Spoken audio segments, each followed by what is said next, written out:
Nous sommes à la fin des années 1960, époque des 30 Glorieuses, période de forte croissance économique et démographique, due au baby-boom et au retour de nos compatriotes d'Algérie. Un calcul simple montre que les villes actuelles ne suffiront pas dans ces conditions à contenir toute la population attendue. La préoccupation nationale est donc de savoir où loger tous ces habitants. Les grands ensembles édifiés à Lyon, tels que les Minguettes, construites au début des années 1960, et les autres constructions des communes voisines saturent notamment à cause de l'exode rural. L'agglomération lyonnaise explose déjà. L'industrie, avec ses énormes besoins en hommes et en énergie, a bouleversé la vocation de la ville. Les usines ont dû trouver leur place aux côtés des habitations. Souvent même, le paysage urbain a pris une coloration dictée par l'industrie. Les cheminées sont devenues les symboles de la pollution engendrée par cette civilisation nouvelle. Les fumées industrielles, auxquelles s'ajoutent celles des foyers domestiques, habillent les grandes villes d'un gigantesque manteau opaque.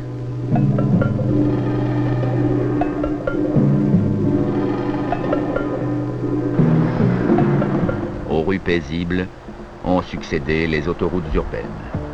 La course-poursuite entre automobiles et villes engendre partout des travaux.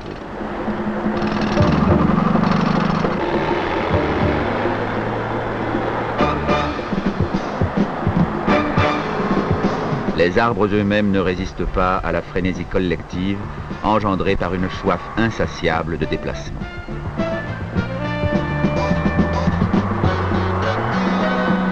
L'imagination des techniciens secrète des projets de plus en plus audacieux qui parfois amènent les voitures au second étage des immeubles. Les entreprises sont à l'étroit, elles cherchent de nouveaux espaces. L'accident de la raffinerie de Feyzin en 1966 impose une réflexion quant à la cohabitation habitat et industrie. L'essor est toujours d'actualité, il faut rééquilibrer le territoire. L'État est donc conduit à canaliser le développement qui se fait sans contrôle. Comment ? En développant de nouveaux pôles économiques et urbains autour des grandes métropoles et en créant des zones d'habitation et d'activité sur un même territoire, ce qui limiterait pour une grande partie de la population des déplacements journaliers importants et polluants.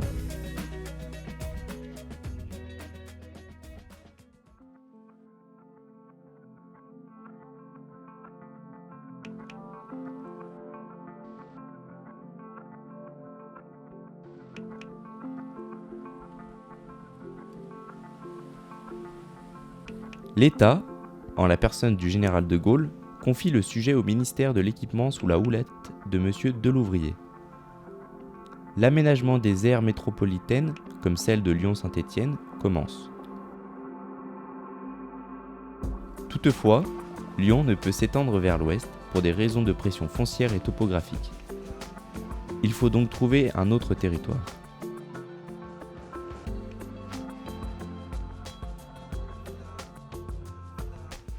Une mission d'étude, l'OREAM, est chargée d'étudier un projet d'aménagement à l'est.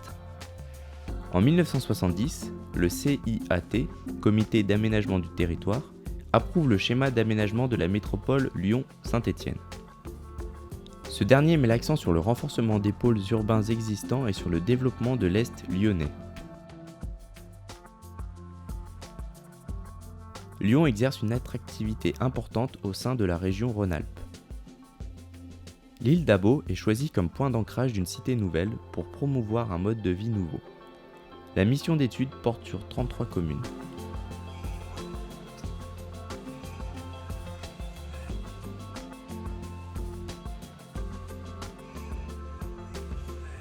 Dès le début du projet de la ville nouvelle de l'île d'Abo, a émergé la volonté du maintien des terres agricoles et de la préservation de l'environnement. Notion novatrice pour l'époque. Les slogans sont « Ville à la campagne » et « Petite sœur pour Lyon ».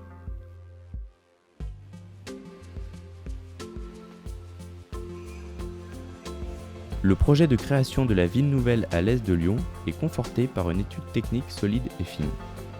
Le choix privilégiera l'étude des sols et non les structures administratives. La mission d'étude confirme la possibilité d'implantation d'une ville.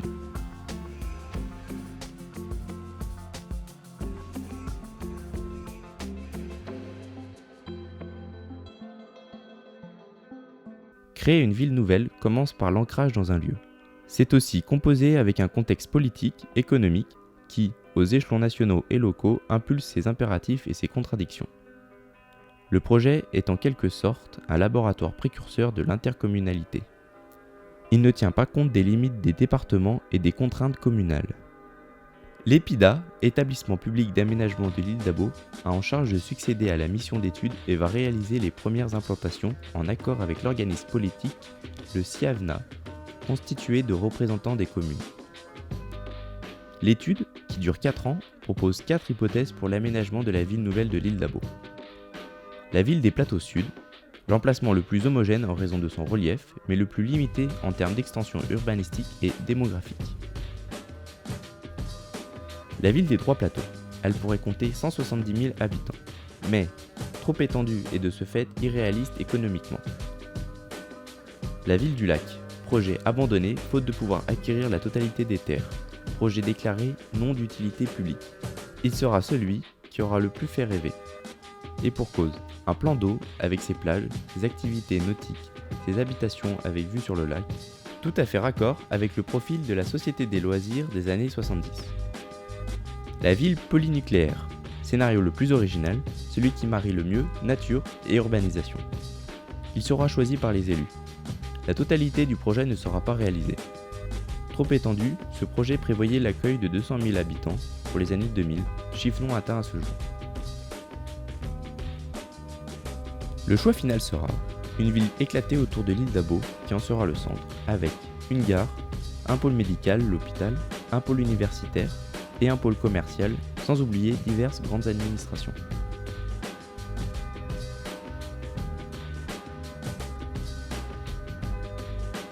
En 1972, top départ simultané de la construction de la ville nouvelle, de l'autoroute Lyon-Grenoble et Lyon-Genève, du projet ferroviaire Lyon-Turin et du déplacement de l'aéroport de Bron à Satolas. Tout ceci afin de favoriser le développement économique de la ville nouvelle. Le processus inclut l'étude de constructibilité des sols du territoire, sur lequel on compte implanter la ville nouvelle, ainsi qu'une étude du mode de déplacement et d'un projet de collecte des ordures ménagères.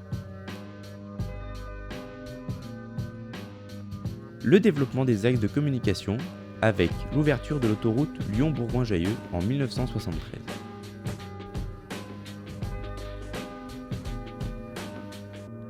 Le renforcement de la voie ferrée Lyon-Grenoble.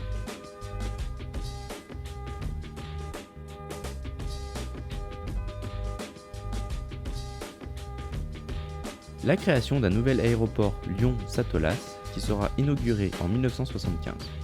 Celui de Bron ne pouvait plus se développer, trop près de la ville de Lyon.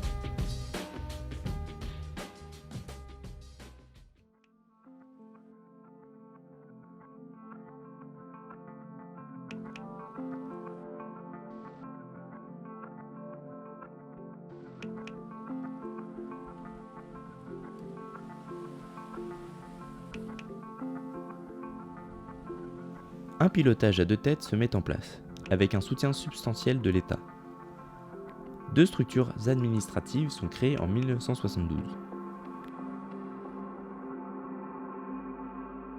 L'aménagement du territoire est dirigé par l'État via l'EPIDA, qui viabilise et commercialise le foncier, industriel et habitat.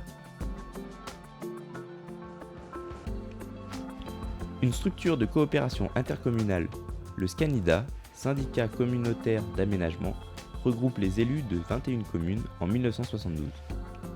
Il construit et gère les équipements et services publics nécessaires à la vie quotidienne des nouveaux habitants. En 1978, on passe à 8 communes. En 1983, l'abrogation de la loi Bocher permet aux communes de sortir du périmètre de la ville nouvelle. Le gestionnaire de la ville nouvelle devient SAN, syndicat d'agglomération nouvelle, en 1984. Grenay, Roche et Saint-Alban-de-Roche renonceront au projet, à condition d'abandonner les terres situées dans le périmètre de la ville nouvelle. Il restera 5 communes. Malgré la baisse constante du nombre de communes impliquées dans le projet, la notion de territoire subsistera. L'État participe à hauteur de 25% du coût des projets. Mais, dans certains cas, l'aménageur ou les collectivités, afin d'accélérer l'aménagement de la ville, vont devoir suppléer à l'État pour l'aménagement et la construction de certains équipements, comme la gare de l'île d'Abo, la création des liaisons bus express avec Lyon, la construction de collèges et lycées, ainsi que les gendarmeries.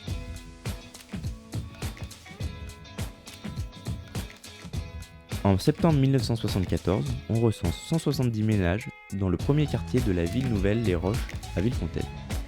33% viennent des environs proches, 26% de Lyon, 17% de Rhône-Alpes et 21% d'autres départements.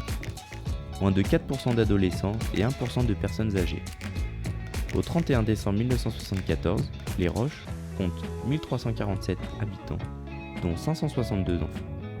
7 mois plus tard, 2114 habitants.